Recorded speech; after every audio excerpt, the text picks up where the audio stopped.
Hey guys, Zach here, and welcome to the first edition of JurassicJune, and today we'll be taking a look at the Disney's Dinosaur Carnotaurus figure thing. Yeah, I don't know anything about this figure. All I know is that this figure comes from Disney's Dinosaur, and I really do like this figure. Disney's Dinosaur is a film that I remember fondly when I was a kid. It's definitely, well, not now, but it definitely was one of my favorite films growing up as a kid. And a lot of people don't like it. I honestly don't understand why, but yeah, no, I just don't understand why. I think it's a pretty good movie, but yeah. When I was a kid, I always wanted a figure of the Carnotaurus because I think the Carnotaurus in that movie looked really cool. In fact, it's because of that movie that the Carnotaurus is so popular. And that movie is kind of why I love Carnotaurus now, and that's why it's my favorite dinosaur, kind of. And, yeah. After owning this figure, yeah, no, this figure is really good, I'm not gonna lie. So, yeah. First of all, let's take a look at the paint on this figure. And there really isn't much paint. The upper part of the body here is this reddish, pinkish sort of color. And the underneath of the body right here is gray, as well as the bumps here and the head. The teeth are painted white, and the insides of the mouth are painted pink. And I don't know what this is about. There's like this weird mark underneath the foot right here. I don't get what that's all about, but other than that, yeah, there isn't much paint on this figure, but it looks really nice, mainly because of the glossy effect they use for the paint on this figure. And again, it just looks really nice.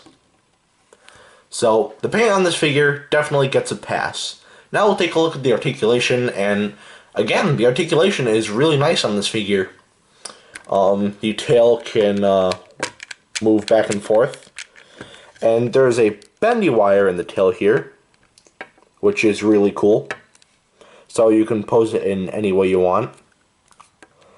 However, mine is a little bit broken because, yeah, the bendy wire is starting to come out a little, unfortunately.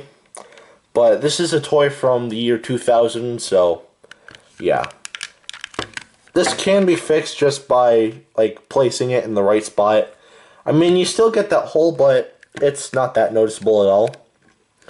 The legs can move forward that much and backwards that much. The arms can move forward that much and backwards that much each. Same with the legs here. The head can move up. And if you push this button here, the head moves up and the mouth opens up. Now, the reason for this is because this is an electronic toy. Mine unfortunately doesn't work anymore, but basically, it would make a sound underneath right here. The eyes would glow, and yeah. I think that is a really cool feature, but unfortunately, mine doesn't work because, again, this is a toy from the year 2000. So, yeah. For a small figure, the articulation on this figure is actually really nice, so the articulation definitely gets a pass.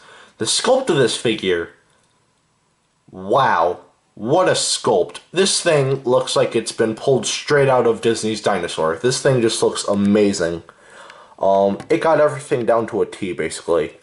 The head sculpt, the body, the tail, everything about this figure is just so accurate to how it looked in the film, which makes me think to myself, why couldn't we get this for Jurassic World? I mean, I know that's all over with, and, you know, Mattel owns the rights now instead of Hasbro, but Hasbro could have easily done this, but instead they decided to give us garbage, so, yeah.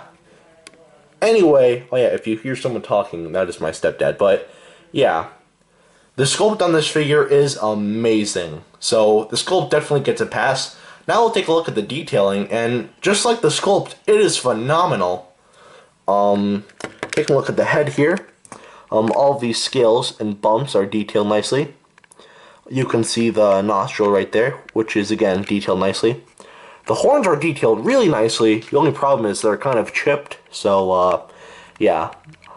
If you did get a new figure, then the horns would be longer. So yeah. We can see the creases on the back of the neck right here, which look really nice, and the bumps, again, look really nice. The detailing on the arms right here are detailed very nicely. And I actually do like how they added in the 4 fingers as the normal Carnotaurus would. Yeah, moving down the body here, again, more nice detailing. A bunch of scaling, which looks really nice. Going down to the leg here, we can see more creases in the skin and more folds, which gives it that reptilian sort of look.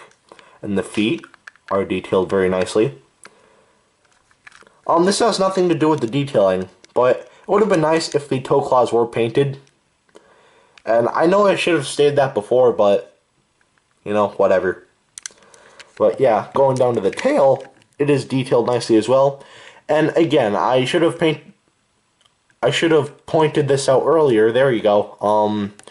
They didn't really paint the bumps right here on the tail, which is kind of a bummer, but whatever. And yeah, just more really nice looking detailing on this figure. And yeah. Should you get this figure? Definitely get this figure. If you're just collecting just random dinosaur figures, then definitely get this figure. If you're collecting anything Disney dinosaur related, again, definitely get this figure. If you're just collecting in general, definitely get this figure, because this figure is really nice. Mine, unfortunately, isn't in the best shape, but thankfully, I didn't get it for too much. I went to the flea market, and I got this guy for $2, so yeah, hopefully you can find a price as low as that. I don't know how much this figure is now, but if you can get this figure, definitely do so. And if you want to know how big this figure is, here he is next to Dr. Billy Grant. Alright, now that is it for today. Have a great rest of your week, and I will see you in the next video. Peace, Zach out.